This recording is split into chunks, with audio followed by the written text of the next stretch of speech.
So I thought I'd take a minute before we go on and show more videos and kind of explain the floor plan and some of the logic behind it. So what I've done is just kind of created a grid here. What we ordered was a 12 by 16 urban shed.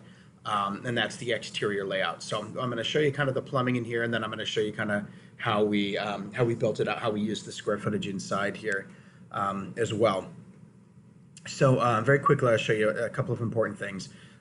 This black line right here, that's the black water. There is only one blacks where the toilet sits. Pushes out in its 3-inch, pushes out about to the septic that we have pretty line here. This is gray water. Push that tank actually wanted to get water. You find a lot of talking about gray water. We happen to live in a location so much water as possible. We have a lavender and field as well as like that we're pushing the water.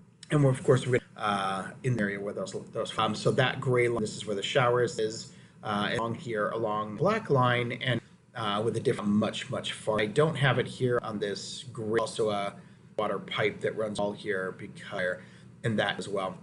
And it showed some of them out of the, pulling up. I want to mention that there's vents, water, and the gray water gurgle and allows things to flow out of the piping. And then what you're seeing, that's actually water through the pressure tanks on that kind of sits. So this blue line, red line from our hits the and comes back in our and the PEX run. This direction is where they're going to be. Again, I'll show that. And then out to the have to wash the dogs.